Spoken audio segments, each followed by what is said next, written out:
The emergency generator kicks in at 2:14 a.m., and for a moment the building exhales.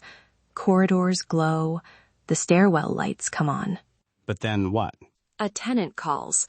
Their critical servers never got power back. Elevators are stuck on recall. HVAC is cycling like mad, and nobody knows which panel feeds the servers. 2 business days lost, and a lot of trust with tenants gone. Welcome to Built, Wired, and Secured. I'm Alex Morgan. Today, we're making a simple case.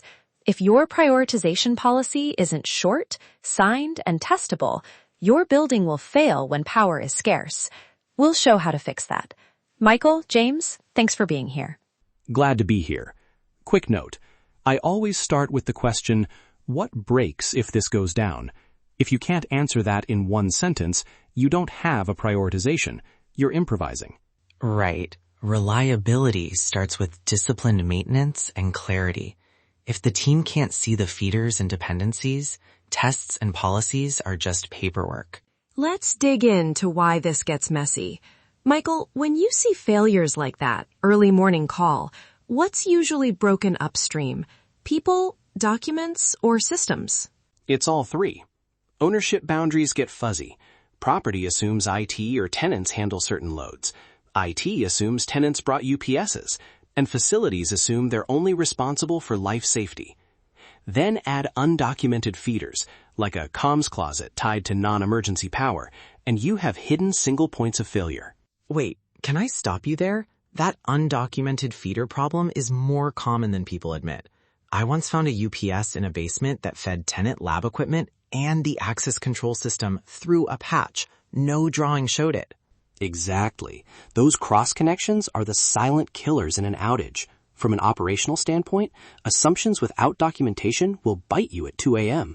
So mapping and sign-off are the starting point, but stakeholders still argue about trade-offs. Life safety versus tenant servers versus HVAC. Michael, how do you make those choices defensible when pressure is high?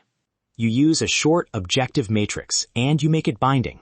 Life safety first, fire suppression, egress lighting, emergency comms. Next, essential communications and monitoring. Building alarms, the core network for incident response. After that, business-critical tenant loads with documented SLAs. Comfort loads like full HVAC come later, unless a process will be damaged without it. Also, document maximum emergency capacity in kilowatt per feeder. Don't promise more than the generator can reliably supply. For example, a 500 kilowatt generator might reserve 350 kilowatts for life safety and comms and leave 150 kilowatts for other loads. I agree, but sequencing matters as much as priority. If you power everything at once, the inrush current will trip the genset.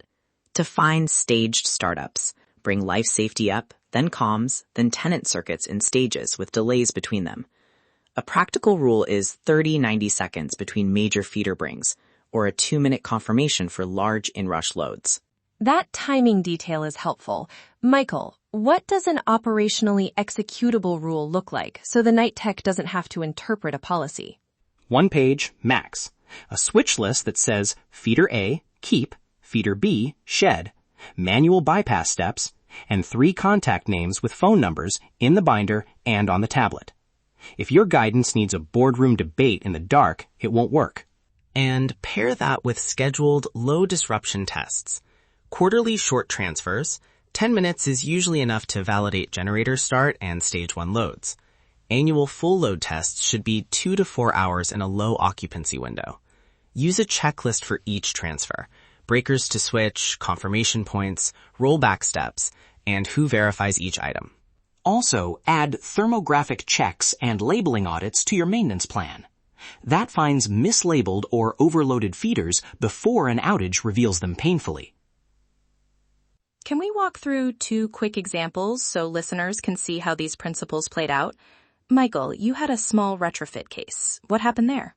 Small downtown office. Owner wanted comfort-grade HVAC on generator. Generator capacity was limited.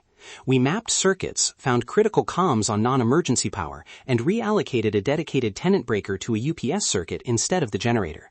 The trick was documenting and having tenants sign the trade-offs. No upsizing, but servers stayed online for a few hours.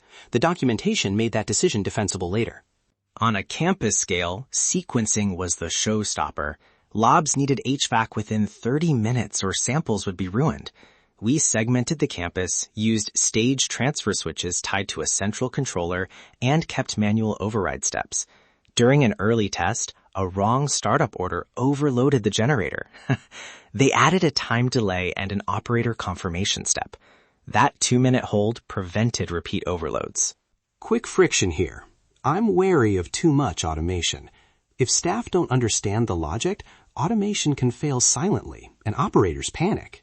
I don't buy that wholesale. Automation reduces human error when operators are trained and overrides are simple. Fair. Train first, automate second. And always publish a 1-page manual override so someone on night shift can act without decoding complex logic. We're close to the end. Give listeners 3 things they can do this week to reduce outage risk. Michael, start us off. 1. Map and sign. Create a 1-page prioritization matrix and get facilities, IT, and property management to sign it. 2. Publish emergency capacity per feeder in kilowatt so people know the limits. Don't promise more than your generator can handle. 3. Put a simple 1-page switch list in the emergency binder and on the text tablet. Do those 3 and you massively reduce chaos.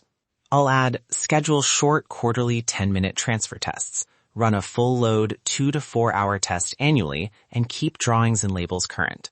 Preventive maintenance and verification turn policy on paper into policy that works in the dark. If you want a fast start, GDS Technology has a 1-page prioritization checklist that follows exactly what we've discussed: mapping, sign-off, capacity limits, stage startup timings, and a test cadence. Download it and adapt it to your site. That wraps up our conversation. Simple, testable rules, staged sequencing, and the small maintenance habits that make priorities stick. Michael, James, thanks for the practical, no-nonsense advice. Thanks, Alex. Remember, when you're making decisions under pressure, ask, what breaks if this goes down? That keeps the conversation grounded in consequence. And trust the maintenance. Reliability starts with disciplined maintenance. Run the tests, update the labels, and keep the drawings current. Until next time, make sure the systems you're responsible for are built to last, wired with intention, and secured for the real world. Built to last, wired with intention, secured for the real world.